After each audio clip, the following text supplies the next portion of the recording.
نویں صدی عیسوی کے آخر میں شمالی افریقہ کے صحرا میں ایک نئی طاقت ابھری۔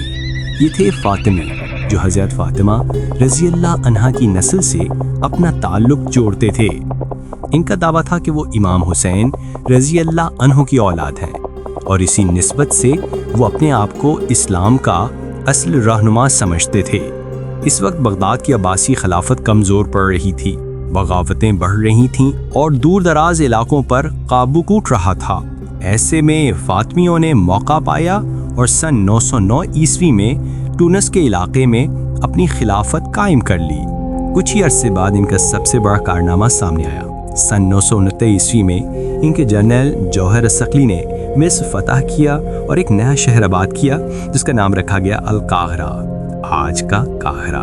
یہ شہر محض ایک دارالحکومت نہیں تھا، بلکہ دنیا کو پیغام تھا کہ اب بغداد کے ساتھ ایک اور طاقتور مرکز موجود ہے۔ فاطمی دراصل اسماعیلی شیعہ تھے۔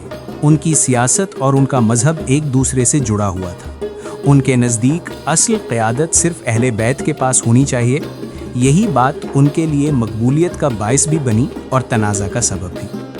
قاہرہ ان کے دور میں علم، فن اور تجارت کا مرکز بن گیا۔ انہوں نے جامعہ الازہر کی بنیاد رکھی، جو بعد میں اسلامی دنیا کی سب سے بڑی درسگاہ بنی۔ ان کی سلطنت افریقہ، شام، سوڈان اور یہاں تک کہ سسلی تک پھیل گئی۔ لیکن فاطمیوں کی طاقت کا ایک خفیہ پہلو بھی تھا۔ وہ اپنے دائیوں کے ذریعے مختلف علاقوں میں خفیہ طور پر اپنی دعوت پھیلاتے تھے۔ یہ دائی کبھی تاجر بن کر، کبھی مسافر بن کر لوگوں کو اپنی طرف راغب کرتے اور آہستہ آہستہ فاطمی اثر کو مضبوط بناتے۔ وقت کے ساتھ ساتھ ان کی سلطنت کمزور ہونے لگی۔ مشرق سے سلجوق آئے، مغرب سے صلیبی حملہ آور، مصر میں قحط اور بغاوت نے بھی ان کی طاقت کو توڑ دیا۔ آخر کار سن 1171 عیسوی میں مشہور جرنیل صلاح الدین ایوبی نے قاہرہ میں فاطمی خلافت کا خاتمہ کر دیا۔ اس طرح ایک ایسی سلطنت جو خود کو اہل بیت کی وارث کہتی تھی، تاریخ کا حصہ بن گئی۔ لیکن ان کا اثر آج بھی زندہ ہے۔ قاہرہ علم و دانش کا گہوارہ بنا رہا اور جامعہ الازہر آج بھی اسلامی دنیا کی عظیم درسگاہ ہے۔ فاطمیوں کی کہانی اسلام کے ان پوشیدہ داستانوں میں سے ایک ہے جو طاقت، سیاست اور ایمان کے امتزاج کو ظاہر کرتی ہے۔ فاطمی خلافت 909 سے 1171 عیسوی اسماعیلی شیعہ مسلمانوں نے قائم کی تھی، جو اپنی نسبت اہل بیت خصوصاً حضرت فاطمہ رضی اللہ عنہا اور امام حسین رضی اللہ عنہ کی نسل سے جوڑتے تھے۔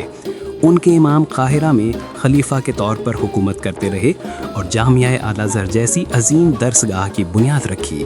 فاطمی دور میں ایک بڑا اختلاف ہوا جب خلیفہ المستنصب باللہ کے بعد جانشینی کا مسئلہ کھڑا ہوا۔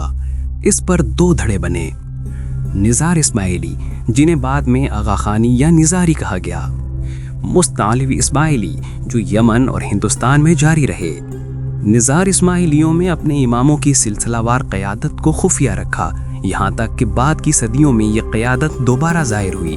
آج کے آغا خان انہی نزالی اسماعیلی اماموں کے موجودہ جانشین ہیں، جو براہ راست فاطمی خلافت کے نسبی اور دینی سلسلے سے جڑے ہوئے ہیں۔